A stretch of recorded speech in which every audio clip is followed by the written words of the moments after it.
नमस्कार साथियों, तो आज की वीडियो में हम बात करेंगे एक महत्वपूर्ण भर्ती जिसको आप वीडियो भर्ती बोल सकते हैं 2018 के नाम से।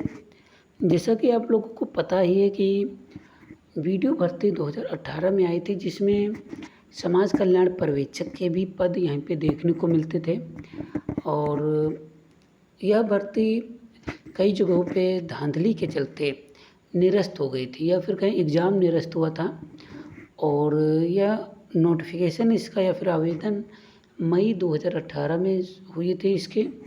और जो इसका एग्ज़ाम है 22-23 दिसंबर 2018 में समथिंग इसी डेट में हुआ था और इसमें लगभग 14 लाख अभ्यर्थियों ने आवेदन किया था, जिसमें से लगभग में अगर मान के चलें तो 8 से 9 लाख अभ्यर्थी परीक्षा में बैठे थे।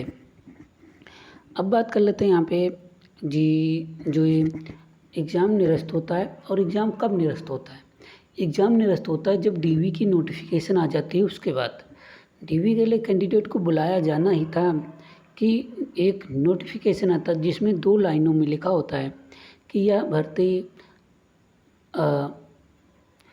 जो है निरस्त की जाती है। बस इतना लिख दिया था इन्होंने और यही जो है बहुत बुरा हुआ कैंडिडेट के साथ। जो कैंडिडेट जेन्युइन थे उनको वाकई यहाँ पे नुकसान हुआ और इस तरीके से आप ही अगर देखें, आप कहीं सेलेक्ट हो जाते हैं और फाइनली आपको पता चल जाता है कि आप सेलेक्ट हैं और एक नोटिफिकेशन आता है जब आपकी ज्वाइनिंग होने वाली हो उसके पहले कि यह भर्ती निरस्त की जाती है, तो कितना बुरा लगेगा।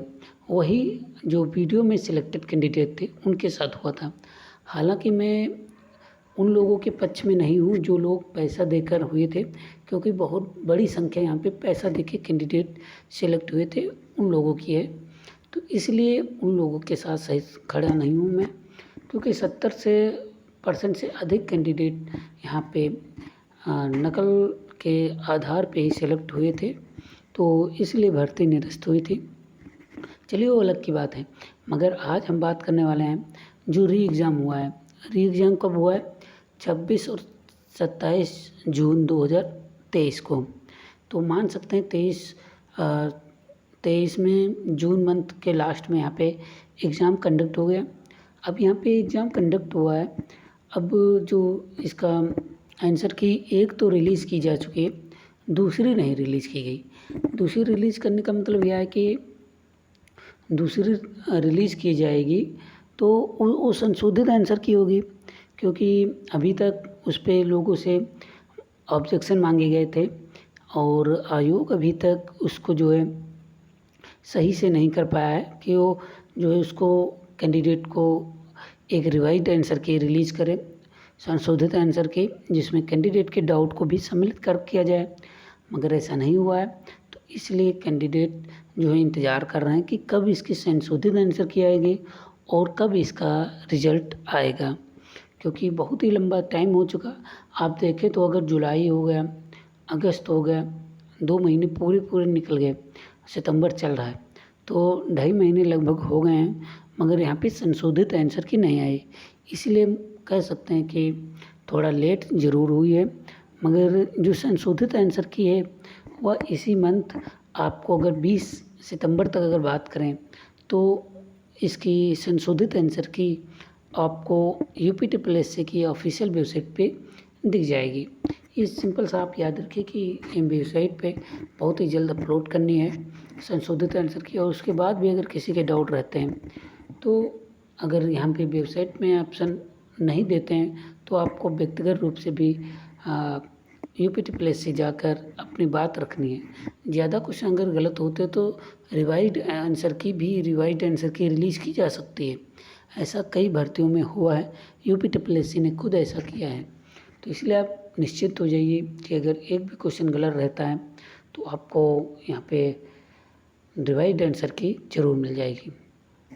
चलिए, अब ये रिवाइज्ड आंसर की बात होगी और इसके बाद अगर रिज़ल्ट की बात करें तो रिज़ल्ट आपका 15 अक्टूबर तक रिज़ल्ट आ जाएगा। अगर 20 तक रिवाइज्ड आंसर की आती है, उसके बाद 15 अक्टूबर तक आपका इसका रिज़ल्ट भी रिलीज़ कर दिया जाएगा और आप जो है सेलेक्ट हुए होंगे तो आपको वहाँ पे मैसेज भी आएगा कि you are selected for document verification. और यहाँ पे मैं आपको बता दूँ, पहले क्या 1953 समथिंग पोस्ट थी, तो उतनी कैंडिडेट को बुलाया गया था, मगर अब जो है चेंजेस देखने को मिले हैं। चेंजेस यह देखने को मिले हैं कि इसमें अब कैंडिडेट जो हैं 3 गुना बुलाए जाएंगे। 2 से 3 गुना अभ्यर्थी आपको बुलाए जाने के चांसेस यहाँ पे लग रहे हैं, जैसा कि सभी भर्तियों में हो रहा है। यूपीटीपीएससी ने थोड़ा अपना कार्यप्रणाली में बदलाव किया है, इसलिए यहाँ पे कह सकते हैं कि जो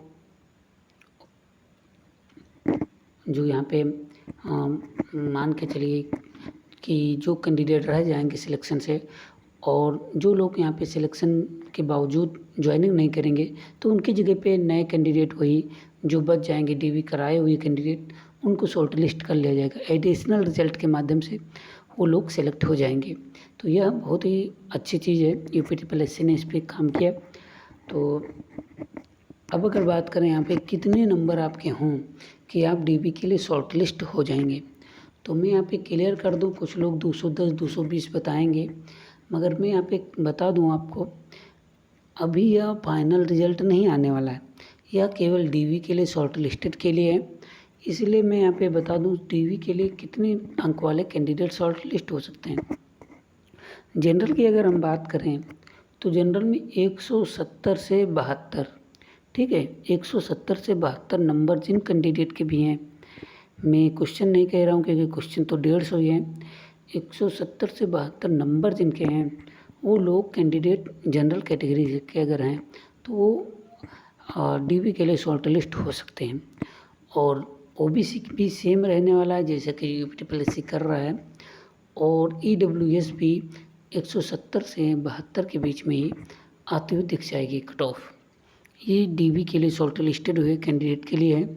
नेक्स्ट अगर बात करें एससी कैंडिडेट की, तो एससी कैंडिडेट की जो कट ऑफ है वह थोड़ा ज़्यादा होगी, जो कि एसटी से थोड़ा ज़्यादा होगी। इसका मतलब ये नहीं कि जनरल से ज़्यादा होगी, एसटी से थोड़ा ज़्यादा होगी, जो कि आपको 166 से 168 के बीच में आती हुई दिख जाएगी, ठीक है। तो 166 से 168 के बीच में एससी कैंडिडेट की कैटेगरी के अंतर्गत जो कैंडिडेट सेलेक्ट होंगे उनकी कट ऑफ यही आने वाली है डीवी के लिए। अगली अगर बात करें तो अगली बात कर लेते हैं एसटी कैंडिडेट की। एसटी कैंडिडेट भी बहुत ही महत्वपूर्ण एक कैटेगरी होती है। इस कैटेगरी में अगर बात करें तो इनकी कट ऑफ बेहद कम जाती है, जो कि आपको 152 से 154 के बीच में कट ऑफ आती हुई दिख जाएगी एसटी कैंडिडेट की। हालांकि इसमें कैंडिडेट की संख्या कम है क्योंकि ट्रिपल सी नहीं किए हुए थे ज़्यादातर कैंडिडेट, इसलिए कट ऑफ और भी कम जा सकती है, तो ये ध्यान रखेगा। एसटी की अगर बात करें तो फीमेल कैंडिडेट की, फीमेल को 36,000 आरक्षण मिलता है, ठीक, लंबोत के बजाय लंबोत आरक्षण मिलता है 36 के बजाय। तो यहाँ पे अगर बात करें तो महिलाओं के लिए जो कट ऑफ है यह कट ऑफ हो सकती है 166 से 168 के बीच में फीमेल कैंडिडेट की कट ऑफ आती हुई दिख जाएगी। भूतपूर्व सैनिकों की अगर हम बात करें तो यह भी बहुत महत्वपूर्ण पद कैटेगरी होती है। तो भूतपूर्व सैनिकों को रिजर्वेशन अच्छा खासा मिलता है। इनकी कट ऑफ जो जा सकती है 162 से 164 के बीच में भूतपूर्व सैनिकों की कट ऑफ जाती हुई दिख जाएगी। यहाँ पे बात कर लेते हैं जो स्वतंत्रता संग्राम सेनानी के असरत हैं उनकी क्या कट ऑफ रह सकती है।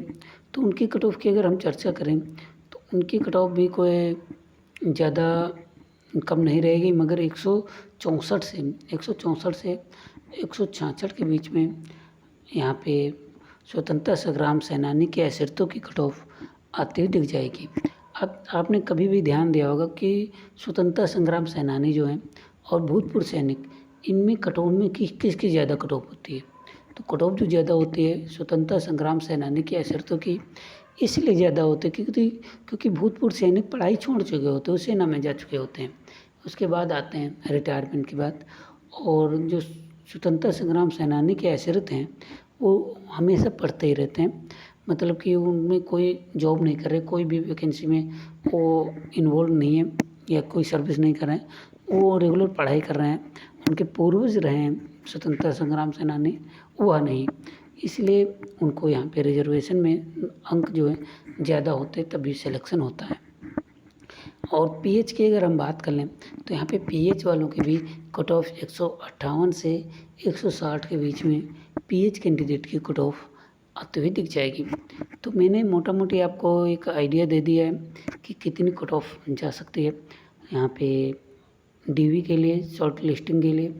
तो इस वीडियो में अभी के लिए जो कुछ भी मैंने सम्मिलित किया है वह वीडियो भर्ती 2018 से संबंधित है, और इसमें कोई भी कन्फ्यूजन या क्वेरी आपकी है तो कमेंट कर दीजिएगा। कुछ लोग ये कह रहे थे कि पेपर रद्द होगा, तो आयोग या फिर सरकार ने मन बना लिया है कि पेपर रद्द नहीं होगा, ना ही किसी कैंडिडेट ने ठोस सबूत जो है दे सका है।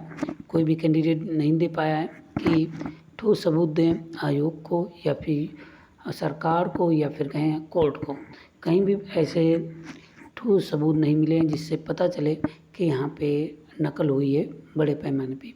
तो इसलिए यहाँ पे, और यहाँ पे जो लोग कह रहे सॉल्वर गैंग, तो सरकार का साफ कहना है कि सॉल्वर गैंग पकड़ लिए गए हैं, ठीक है, पकड़े गए भी हैं, जो कि एक अच्छा जो है प्रयोग रहा एसटीएफ का, और अच्छे तरीके से इन्होंने कई मुन्ना भाइयों को भी गिरफ्तार किया। तो इसलिए कह सकते हैं कि भर्ती ज़्यादातर देखा जाए तो पारदर्शी प्रकार से हुई है और अच्छी भर्ती हुई है, और इसमें जो मुन्ना भाई और इस तरीके के लोग थे वह बाहर हो गए हैं। तो इस वीडियो में अभी के लिए इतना ही। नेक्स्ट वीडियो में जल्द ही मिलेंगे किसी इम्पोर्टेंट टॉपिक के साथ। तब तक के लिए नमस्कार, धन्यवाद, जय हिंद, जय भारत।